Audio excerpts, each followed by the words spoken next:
If you're in public policy, we need your help to change cannabis. It's classified as a Schedule I narcotic right now, which means it's got a high potential for abuse, no currently accepted medical use, and lack of safety. All three of those things are total bullshit.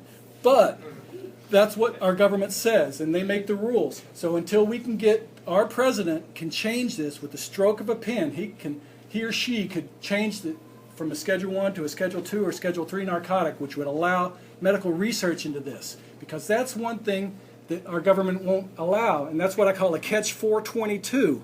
They say that cannabis, you can't do research because it's not safe and effective. It doesn't have any uses. And there are people lined up around the block at the National Institute of Health to do research. And they say, let us do research. Here's my proposal.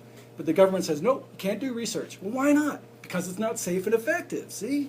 So it's a great argument. It's a circular argument. But we need to recognize that. We need to understand that. And we need to work around it. So we need to take these challenges head on. We need to put the THC back in health care. I don't know why, but I just like the way that sounds.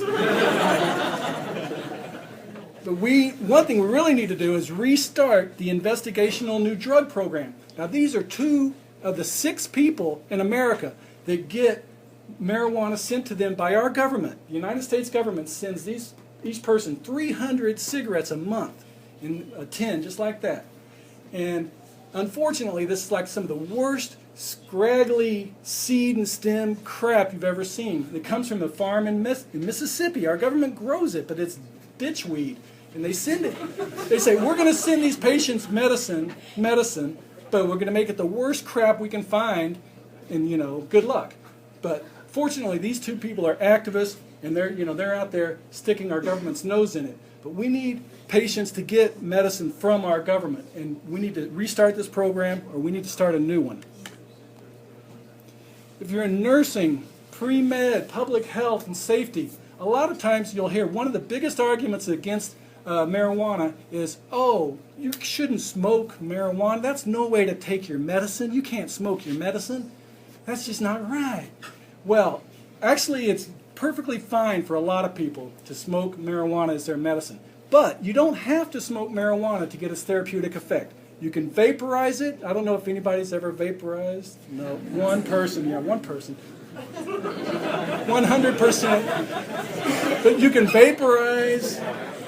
You can put it in tinctures.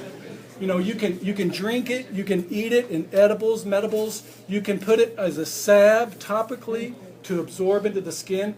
But we need more research into this area. So if you do a study on which delivery system works best for which ailment, that would be very, very useful. We could use that information. Or if you can prove, and we know that marijuana and cannabis helps improve the quality of your life. Marijuana is safer than alcohol. That's definite. And there's no lethal dose of cannabis. You cannot smoke yourself to death. And I know some people that have tried. But another thing that cannabis can do, it can reduce the use of pain medications. So it can improve your quality of life if you don't have to take OxyContin or all these really debilitating pharmaceuticals, but smoke a little marijuana. So if that does improve your quality of life, let your doctor know, let your friends know, let people know about that. We've got the reverse gateway theory. Another thing all the critics say is marijuana is going to put you on the slippery slope to drug addiction. One puff, boom, you're doing heroin the next day. So it's a gateway drug. And I agree, it is a gateway drug. However, it's actually a gateway away from heroin. It's a gateway away from alcohol, away from tobacco, and away from other debilitating pharmaceuticals. So we need to show that. A lot of people are using cannabis instead of these other drugs. And in states that have medical marijuana laws, drunk driving incidents are going down.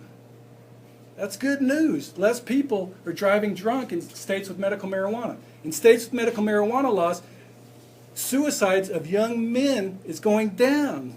That's a good thing, So we need to show all the positive benefits of cannabis. We need to understand that a lot of people self-medicate, every day. They might have a hippie speedball in the morning, a joint and a cup of coffee, and then go to work or go to school without any ill effects. We need to understand that. They may be using it for anxiety, ADHD. There's a lot of different uses of it. And all use is not abuse, so we need to understand that. We need to look at the economics of prohibition.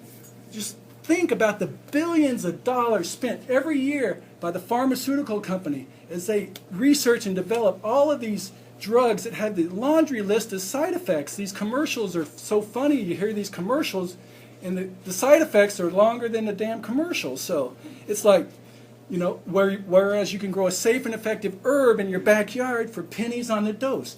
How much could be saved if more people were using cannabis instead of all these pharmaceuticals? Another catch 422. Our government makes the rules. The IRS now is saying that dispensaries in California and Colorado cannot deduct business expenses because at the federal level, selling marijuana is illegal. So they can't deduct business expenses. So they're making it hard as possible for these dispensaries that are hiring hundreds of people. They're paying millions of dollars in taxes, but they're throwing up these roadblocks in front of us. We need to fight back, which they are, but we need to show, you know, that they can't do this.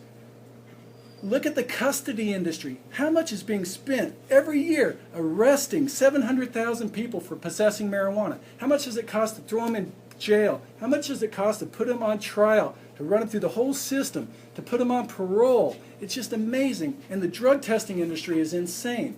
That's a huge amount of money that could be spent on something else if marijuana wasn't illegal. If you care about civil rights, we're getting medical marijuana. They have it in Connecticut. Congratulations, that's great. Now hopefully if they can implement it, you know, or make it a usable law, that would be even better. Massachusetts, they're having we're voting on it in November.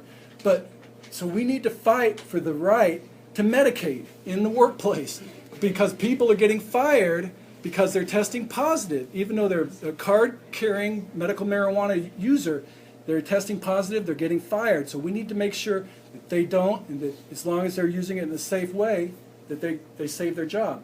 We need to understand the asymptotic relationship between the amount of high and the frequency of use. So what this is, and Dr. Grinspoon explained this to me a long time ago. He's been studying cannabis for a long time. But like people that don't smoke, if you only smoke once a month, you get really, really high, like you're a cheap date. So, but if you smoke every day, you know, you're a lot less impaired. So we need to understand the level of impairment as it has to do with your usage, because the DUI, driving under the influence, all those laws are very important. And we want to make sure that just because you have 1 nanogram per milliliter of THC in your blood, that does not mean you're impaired. So we need to understand that, and we need to study that more. So it's a lot of great areas in this area, things to look at.